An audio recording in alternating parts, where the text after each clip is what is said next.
Un bing, on respire. Un bing, on souffle. Objectif, lune.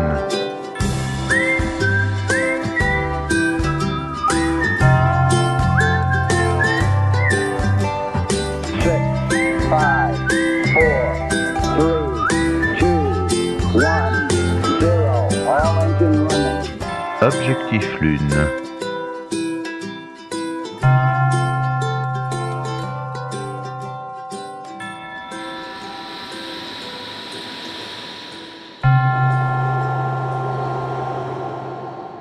Lucille Paul Chevance, bonjour. Bonjour Monsieur Malone. Je vous l'ai annoncé au début, je veux faire 8 épisodes. Je vois que vous êtes brave et courageux. Alors, aujourd'hui, j'aurais voulu qu'on aborde 2 choses. Parce qu'il nous reste qu'un épisode à force de discuter. Voilà, c'est ça. Je suis désolée. On a terminé l'épisode dernier sur le burn-out. Et le burn-out définitif, c'est quand même le décès. Et après le décès, ceux qui restent entretiennent quand même une forme de relation à celui qui est parti.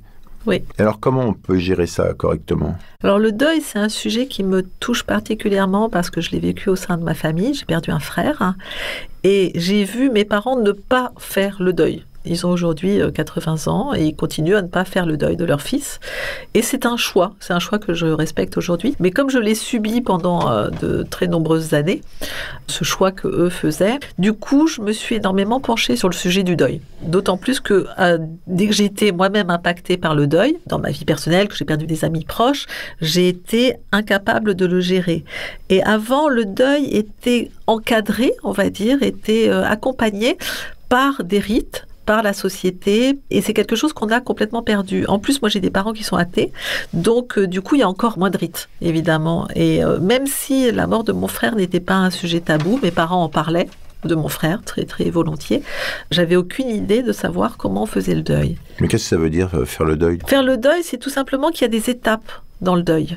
C'est toujours la même chose, on retombe toujours sur la même chose depuis le début de nos discussions, c'est une fois que l'on connaît un sujet, une fois que l'on sait comment on se situe dans ce sujet-là, une fois qu'on comprend comment on fonctionne, on a résolu la moitié du problème, à vrai dire. La prise de conscience résout énormément de choses, plutôt que d'être à l'aveugle et de ne pas savoir. Il y a la sidération, c'est-à-dire la non-acceptation. Il va y avoir le déni, il va y avoir la révolte, et il va finalement y avoir l'acceptation. Et donc, ces étapes du deuil, une fois qu'elles sont connues, qu'elles sont conscientisées, avant, elles existaient, mais elles étaient accompagnées par des rites, par une société, par une culture. Aujourd'hui, j'ai eu plusieurs personnes en session qui venaient de subir la perte d'une personne et qui n'avaient aucune idée de savoir comment le gérer. On va parfois même plus aux enterrements. Ce qui est une étape cruciale, c'est d'aller à l'enterrement pour être très très conscient que ça soit extrêmement clair que la personne est partie. C'est vraiment pleurer ensemble. De nouveau, on retombe sur le fait que nous sommes des êtres sociaux. Donc pleurer ensemble, parler de la personne qui est partie, c'est vraiment quelque chose qui est primordial. Ces étapes du deuil, je les ai vraiment apprises en Inde. Il y a aussi une médecin exceptionnelle qui s'appelle Dr Kübler-Ross, qui a vraiment énormément écrit et travaillé sur le deuil. C'est un sujet qui devient tabou, en plus dans une société où on n'est pas censé vieillir, où on est abreuvé de pubs d'éternelle beauté, où les stars sont systématiquement refaites au Photoshop pour la moindre pub. Du coup, cet aspect du deuil est encore moins accompagné. Et comme il y a énormément de gens maintenant qui finissent dans des EHPAD et qui meurent dans des EHPAD, du coup, ça devient carrément une abstraction, le fait de perdre quelqu'un.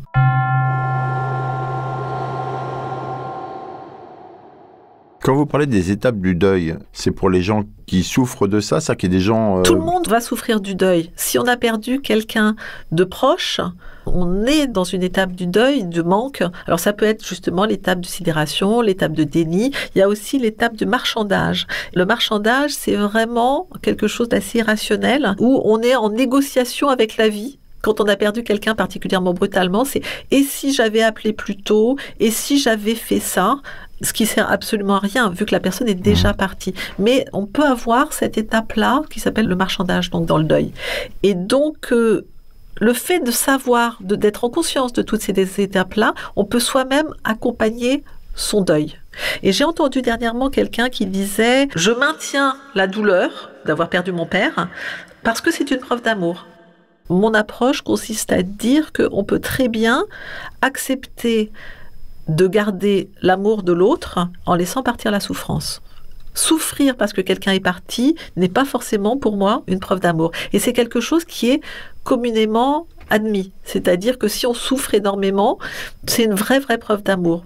Une preuve d'amour, c'est se souvenir de tous les moments qu'on a passés avec l'autre, c'est aller relire un livre que la personne nous avait passé. En Inde, j'ai eu l'occasion de participer à la crémation de la maman d'une amie. Et là, ça se fait dans le jardin, le corps est présent.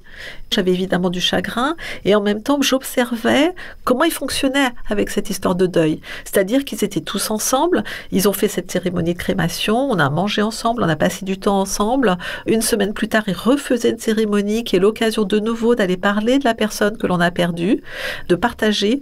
Et ces rites-là, ils ont été mis en place pour qu'on reste dans une idée de communauté de l'être humain et d'accompagner ce chagrin-là et d'être là les uns pour les autres. Et ceux qui souffrent moins, parce qu'ils étaient moins proches, ce qui était mon cas, moi j'étais très proche de cette amie, mais j'étais assez peu proche de sa maman, peuvent être un vrai soutien pour la personne qui est en souffrance. Je n'arrive toujours pas à comprendre ce que ça veut dire que faire son deuil. Faire son deuil, c'est faire tout le processus. C'est passer par la sidération, c'est passer par le marchandage, c'est passer par le déni, c'est passer par la colère. Et c'est pleurer beaucoup, et c'est accepter d'être triste. Et pas, moi j'ai rencontré des personnes qui, pour des raisons spirituelles, disaient mais l'autre, il est parti, il est dans un monde meilleur, étaient dans le déni complet de leurs émotions, dans le déni du chagrin. En effet, l'autre est peut-être parti ailleurs, mais ça n'empêche qu'on ne va pas aller boire une tasse de thé demain et on ne va pas échanger et manger un truc ensemble.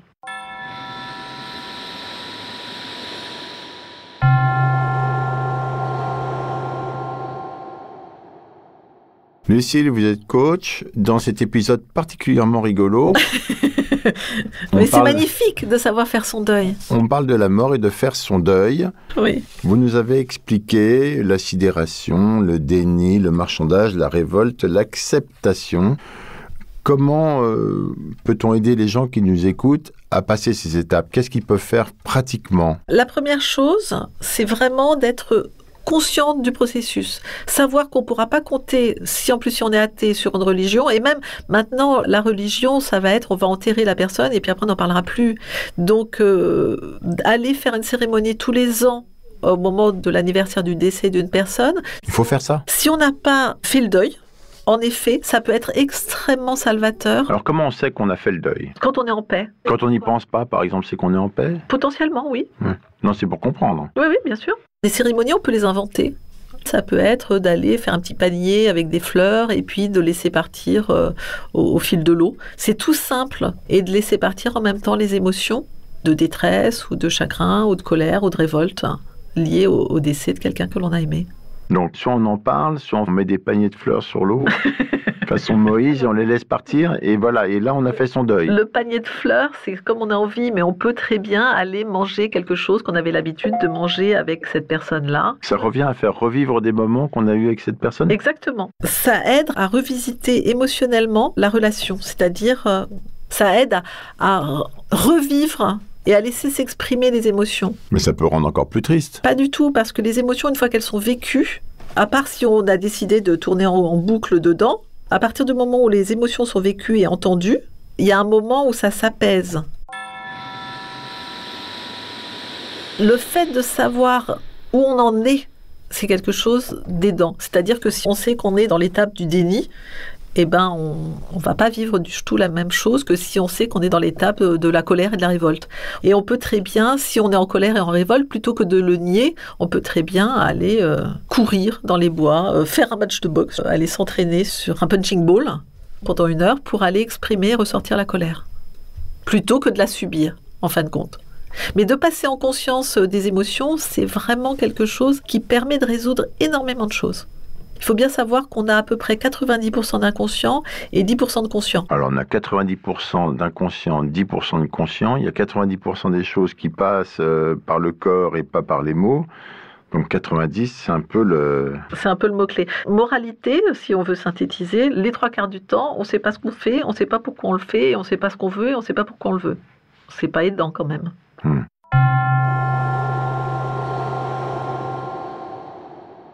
Les problèmes les plus clairs, les plus identifiés en cas de deuil, c'est quoi? Les gens sont dans le déni. C'est le déni. Sont dans le déni. C'est un des thèmes de mon 2e livre, c'est le deuil et comment on accompagne tout ce processus. C'est pareil, je l'écris de nouveau sous forme de roman, mais comment on va accompagner après le pire deuil qui soit, c'est celui qu'a vécu mes parents, c'est-à-dire le deuil d'un enfant. Et quel est ce processus et est-ce qu'on accepte de le faire ou pas? Et maintenant, j'ai accepté qu'on puisse refuser de le faire. Mais ça veut dire quoi, refuser de le faire? C'est-à-dire de ne pas être en paix. Moi, mes parents ne sont pas en paix du tout. Et pour eux, je pense que c'est une preuve de fidélité, c'est une preuve d'amour à cet enfant-là, que de ne pas vouloir lâcher le manque, de l'absence et le chagrin. Mais c'est bien le chagrin aussi. On peut très bien garder la fidélité et l'amour pour quelqu'un que l'on a aimé, sans pour autant nourrir le chagrin. Le chagrin, c'est quand même quelque chose de très peu agréable à vivre, surtout sur une période longue. On peut vraiment choisir de se positionner autrement et de vivre les choses autrement. C'est notre dernier podcast, Lucile Paul-Chevance, vous êtes coach.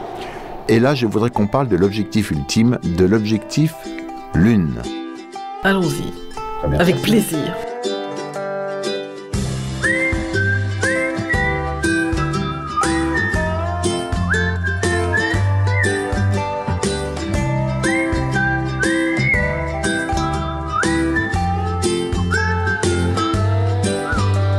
Quel est cet objectif? Quel est l'objectif ultime pour un individu?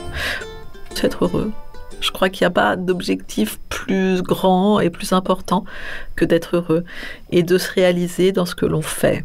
On est donc très très conditionné, on en a parlé beaucoup, à être dans de la performance, à être dans des objectifs de rentabilité, à être dans des objectifs de richesse, voire de beauté, de succès, de notoriété. Je ne sais plus quel est le pourcentage d'adolescents à qui on demande ce qu'ils veulent faire dans la vie et qui disent être connus. Mais c'est phénoménal. C'est la joie des réseaux sociaux et puis des notoriétés qui sont basées sur du buzz. Et du coup, on ne se rend pas compte que ces objectifs-là, d'être connu ou d'être riche, ne nous amènent absolument pas à du bonheur et à de la réalisation. Et c'est complètement nourri par des choses très très immédiates. On retombe sur le fameux Tal Ben-Sahar d'Harvard, le professeur de psychologie positive, qui a vraiment fait des études pour savoir qu'est-ce qui rendait les gens heureux. Alors, je vais vous étonner, mais il y a une part génétique.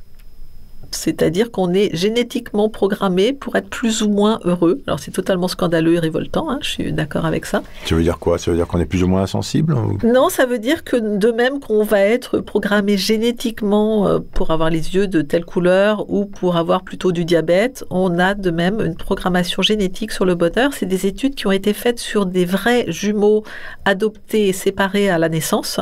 Et on s'est rendu compte que leur niveau de bonheur étaient équivalents, donc ils avaient une génétique commune, et leur niveau de bonheur était équivalent. Donc il y a des études très très sérieuses qui ont été faites là-dessus, et le pourcentage est apparemment à peu près de 50%.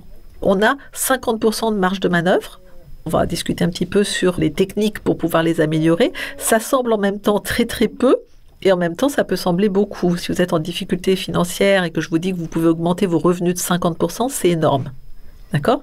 Et donc là, il y a plein de manières d'aller développer son potentiel bonheur, son potentiel réalisation.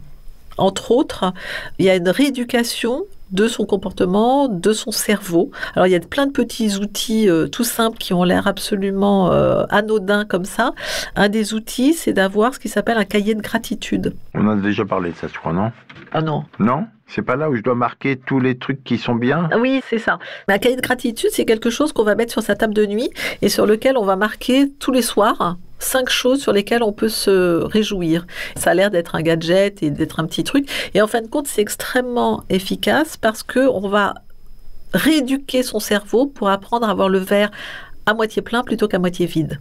Si tous les jours on note 5 trucs positifs, et ça peut être j'ai discuté avec mon voisin qui a été sympa, mes enfants sont en bonne santé, j'ai acheté quelque chose dans le frigo qui était plutôt sympa et je peux boucler la fin du mois. Ça peut être des choses extrêmement simples, on n'est pas obligé de se réjouir sur des choses phénoménales comme j'ai gagné au loto. Ça permet au fur et à mesure de se rééduquer pour apprendre à voir ce qui va dans notre vie plutôt que ce qui ne va pas. On note pas le négatif. Non. Parce que le négatif, on le connaît bien, on a déjà tendance à être en boucle dessus. Si tous les jours, on apprend à noter qu'il y a des choses qui vont bien, on va déjà commencer à changer petit à petit son état d'esprit. Et on retombe sur cette histoire de construction de neurones et de connexion neuronale du musicien qui, par le mental, apprenait le piano et qui se retrouvait à l'IRM, on pouvait détecter la masse neuronale qui s'était construite suite à cet apprentissage du piano. Je pense qu'on doit pouvoir évaluer la même chose, c'est-à-dire que quelqu'un qui va...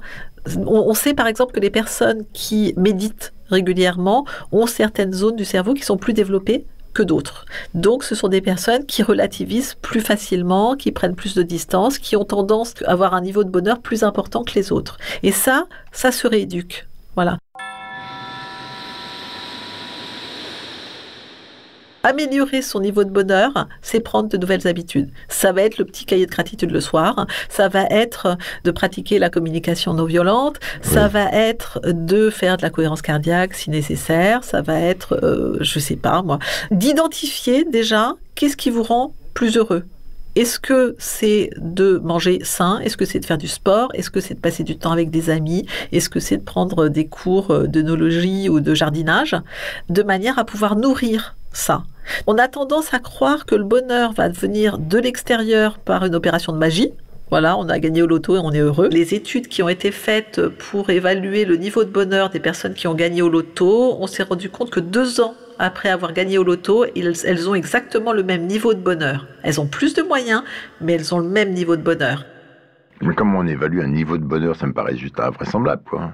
Tout simplement, sur une échelle de 1 à 10, comment vous vous sentez heureux. Ça reste assez subjectif, je trouve, quand même. Mais de toute façon, le bonheur, c'est complètement subjectif. Ce qui vous rend heureux ne va pas forcément... Donc, mettre un niveau de bonheur, c'est curieux, quoi. Ouais. Une des choses qui, généralement, rend l'être humain heureux, c'est le partage avec les autres. Pourquoi est-ce qu'on passe Noël ensemble? C'est parce qu'on associe Noël en famille à du bonheur. On se dit pas, tiens, on va passer Noël en famille, ça va être très pénible, même si ça peut l'être pour plein de gens, parce que c'est l'occasion de régler des comptes de famille. L'être humain... pour une grande majorité, est plus heureux lorsqu'il est dans de l'échange et du partage.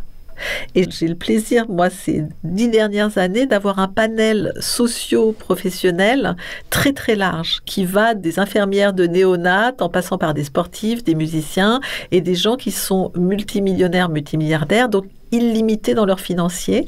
Et le fait d'observer ces personnes-là qui sont censées avoir tout, c'est-à-dire de l'argent, de la notoriété, du succès, et puis voir un physique agréable, je me suis vraiment intéressée à étudier leur niveau de bonheur, qui n'est absolument pas plus élevé que pour n'importe qui d'autre. Donc cette course éperdue, soit à la notoriété, soit à l'argent, soit au succès, n'est absolument pas garante de bonheur. Et pourtant, on nous vend ça tous les jours à la télévision, dans les médias, dans la pub, à longueur de temps.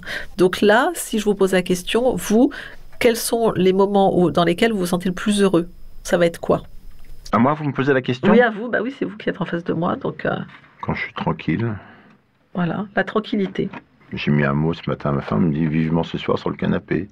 Voilà. Ça, donc tranquillité à 2. Si vous demandez aux gens dans la rue si le bonheur est important pour eux, vous aurez à peu près, je pense, 9 personnes sur 10 qui vont vous dire oui. Et quand vous leur demandez qu'est-ce que vous faites pour vous rendre plus heureux, il y a peut-être 1 ou 2 personnes qui vont pouvoir vous répondre. Donc en fin de compte, c'est un vrai sujet.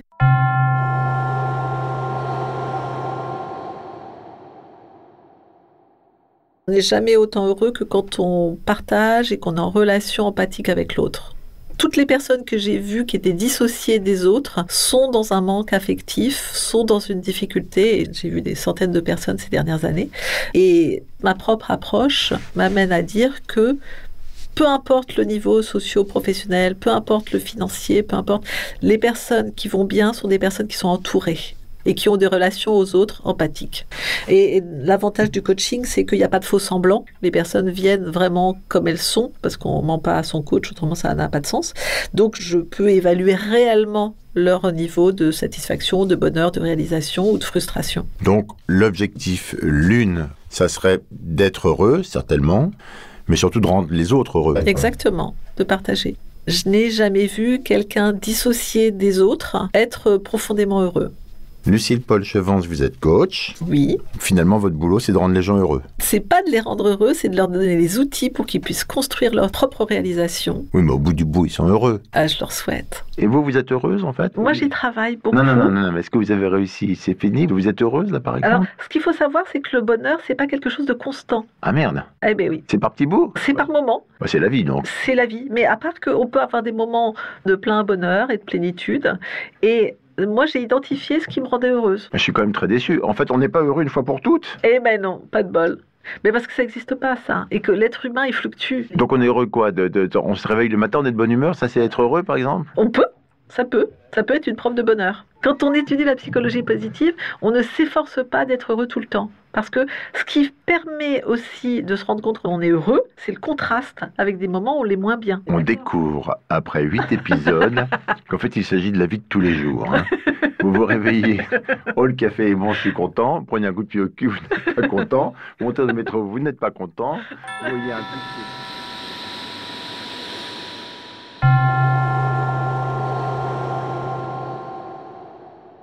Notre bonheur dépend du partage avec l'autre et de l'association avec l'autre, car c'est comme ça que nous avons survécu jusqu'à aujourd'hui, Lucille. Mais vous voyez que vous avez tout compris. Ben oui, bien sûr, je comprends tout. Vous êtes très très intelligent. Ah, c'est complètement dingue. C'est extraordinaire. Ça me rend tellement heureux ce que vous me dites. Lucille, merci. Je vous remercie, Monsieur Malone.